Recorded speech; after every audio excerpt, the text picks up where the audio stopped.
kejamnya Belanda yang menindas bangsa Indonesia.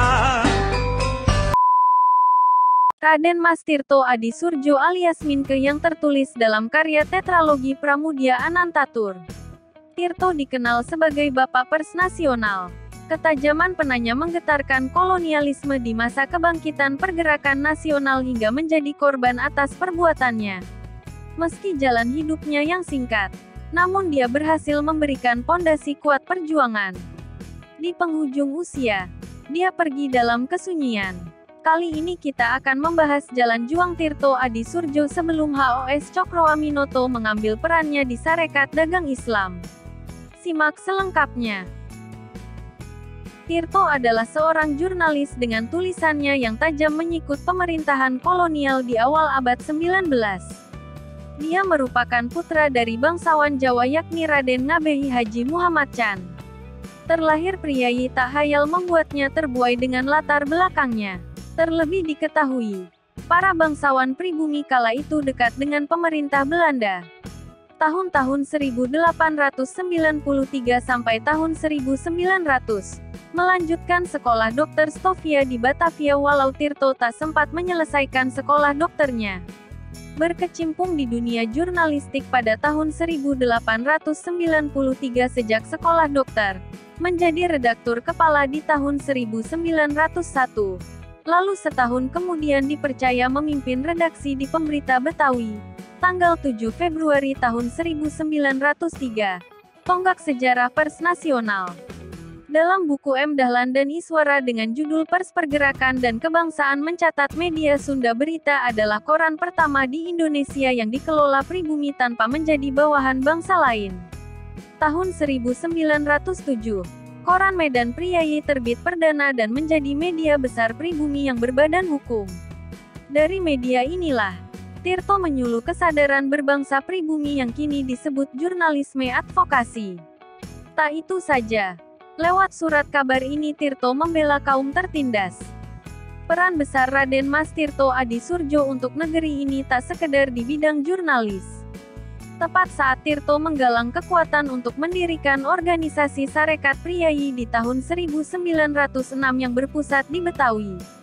Namun keberadaan sarekat ini tidak berlangsung lama, karena ditinggal wafat dua pendirinya dan saat itu Tirto fokus mengurus perusahaan surat kabarnya. Sarekat Priayi tak terdengar lagi kemudian Budi Utomo tercetuskan di Stovia Batavia di tahun 1908.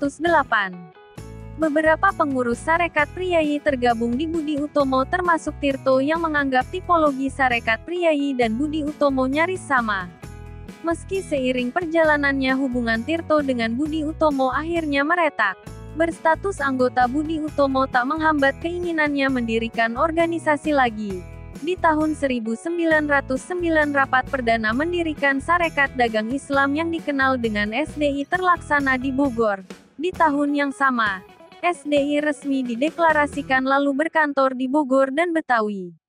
Berselang 2 tahun kemudian, Tirto mengepakkan sayap SDI dengan menjadikan perkumpulan Rekso Roemekso milik Samahudi menjadi cabang SDI di Surakarta.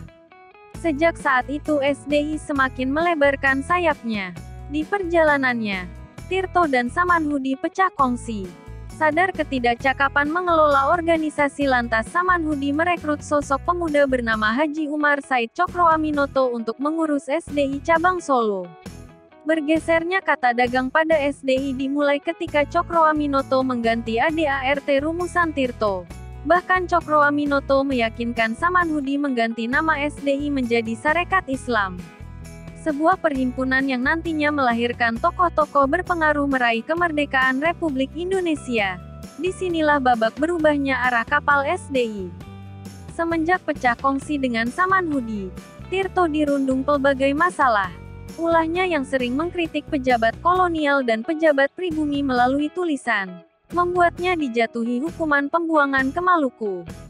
Sepulang dari pengasingan, Tirto mengalami depresi berat akibat terbatasnya ruang Tirto di bawah pengawasan Belanda. Dia dijauhi. Hanya orang terdekatnya saja yang dapat berinteraksi dengannya. Kian waktu, Kesehatannya memburuk hingga pada tanggal 7 Desember tahun 1918 Tirto wafat di Batavia dalam usia 37 tahun. Kepergiannya meninggalkan wasiat yang berharga untuk Republik, yakni jurnalis dan perintis pergerakan nasional seperti Sarekat Priyayi serta Sarekat Dagang Islam yang berganti nama menjadi Sarekat Islam. Terakhir, begitu berpengaruhnya hingga Bapak Realis Pramudia Anantatur menuliskan kisahnya ke dalam karya tetralogi Buru. Ayo kenang jasanya lewat karya tulisnya. Kita menjadi bangsa yang memiliki bahasa.